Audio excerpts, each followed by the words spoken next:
Hi everybody, it's Cody at Cody's Reading Time.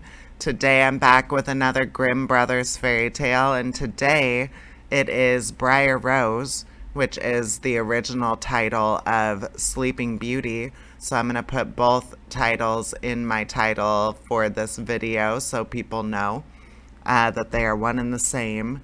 And I'm looking really forward to reading this one to you guys. All right, here we go. Briar Rose.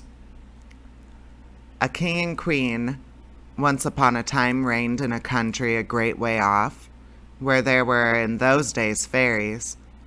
Now this king and queen had plenty of money and plenty of fine clothes to wear and plenty of good things to eat and drink and a coach to ride out in every day. But though they had been married many years, they had no children, and this grieved them very much indeed. But one day, as the queen was walking by the side of the river, at the bottom of the garden, she saw a poor little fish that had thrown itself out of the water and lay gasping and nearly dead on the bank. Then the queen took pity on the little fish and threw it back again into the river, and before it swam away, it lifted its head out of the water and said, "I know what your wish is, and it shall be fulfilled. In return for your kindness to me, you will soon have a daughter." What the little fish had foretold soon came to pass, and the queen had a little girl, so beautiful that the king could not cease looking on it for joy. And she said he would hold a great feast and make merry and show the child to all the land. So he asked his kinmen and nobles and friends and neighbors. But the queen said, "I will have the fairies also, that they might be kind and good to our little daughter." Now there were 13 fairies in the kingdom, but as the king and queen had only 12 golden dishes for them to eat out of, they were forced to leave one of the fairies without asking her.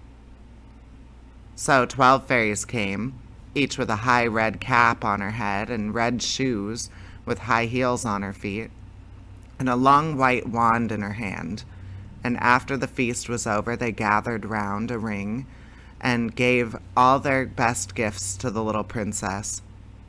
One gave her goodness, another beauty, another riches, and so on till she had all that was good in the world. Just as 11 of them had done their blessing, a great noise was heard in the courtyard, and word was brought that the 13th fairy was come, with a black cap on her head, and black shoes on her feet, and a broomstick in her hand. And presently up she came into the dining hall. Now as she had not been asked to the feast, she was very angry, and scolded the king and queen very much, and set to work to take her revenge. So she cried out, "The king's daughter shall, in her 15th year, be wounded by a spindle and fall down dead." Then the 12th of the friendly fairies, who had not yet given her gift, came forward and said that the evil wish must be fulfilled, but that she could soften its mischief. So her gift was that the king's daughter, when the spindle wounded her, would not really die, but should only fall asleep for 100 years. However, the king hoped still to save his dear daughter altogether from the threatened evil, so he ordered that all the spindles in the kingdom should be bought up and burned. But all the gifts of the first 11 fairies were in the meantime fulfilled, for the princess was so beautiful and well-behaved and good and wise that everyone who knew her loved her. It happened that, on the very day she was 15 years old, the king and queen were not at home, and she was left alone in the palace. So she roved about by herself and looked at all the rooms and chambers, till at last she came to an old tower, to which there was a narrow staircase ending with a little door. In the door there was a golden key, and when she turned it, the door sprang open, and there sat an old lady, spinning away very busily. "Why, how now, good mother?" said the princess. "What are you doing there?" "Spinning," said the old lady, and nodded her head, humming a tune, while buzz went the wheel. "How prettily that little thing turns around," said the princess, and took the spindle and began to try and spin it. But scarcely had she touched it, before the fairy's prophecy was fulfilled, the spindle wounded her, and she fell down lifeless on the ground.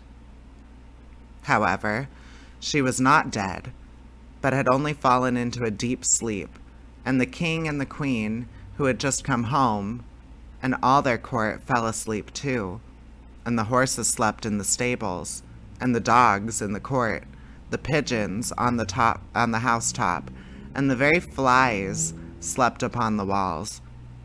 Even the fire on the hearth left off blazing and went to sleep. The jack stopped, and the spit that was turning about with a goose upon it for the king's dinner stood still, and the cook, who was at that moment pulling the kitchen boy by the hair to give him a box on the ear for something he had done amiss, let him go, and both fell asleep. The butler, who was slyly tasting the ale, fell asleep with the jug in his lips, and thus everything stood still and slept soundly. A large hedge of thorns soon grew around the palace, and every year it became higher and thicker, till at last the old palace was surrounded and hidden, so that not even the roof or the chimneys could be seen. But there went a report through all the land of the beautiful sleeping Briar Rose, for the king's daughter was called, so that from time to time several kings' sons came and tried to break through the thicket to the palace.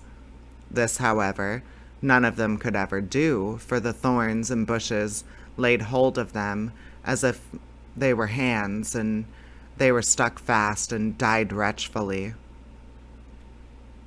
After many, many years, there came a king's son into that land, and an old man told him the story of the thicket of thorns, and how a beautiful palace stood behind it, and how a wonderful princess called Briar Rose lay in it asleep with all her court. He told, too, how he had heard from his grandfather that many, many princes had come and had tried to break through the thicket, but that they had all been stuck fast in it and died. Then the young prince said, "All this shall not frighten me. I will go and see this Briar Rose." The old man tried to hinder him, but he was bent on going. Now that very day, the 100 years were ended, and as the prince came to the thicket, he saw nothing but beautiful flowering shrubs, through which he went with ease, and they shut in after him as thick as ever. When he came at last to the palace, and there in the court lay the dogs asleep, and the horses were standing in the stables, and on the roof sat the pigeons fast asleep, with their heads under their wings, and when he came into the palace, the flies were sleeping on the walls. The spit was standing still. The butler had the jug of ale at his lips, going to drink a draught. The maid sat with a fowl in her lap ready to be plucked, and the cook in the kitchen was still holding up her hand as if she were going to beat the boy. Then he went on still farther, and all was so still that he could hear every breath he drew, till at last he came to the old tower and opened the door of the little room in which Briar Rose was, and there she lay, fast asleep on a couch by the window. She looked so beautiful that he could not take his eyes off her, so he stooped down and gave her a kiss. But the moment he kissed her, she opened her eyes and awoke, and smiled upon him. And they went out together, and soon the king and queen also awoke, and all the court, and gazed on each other with great wonder.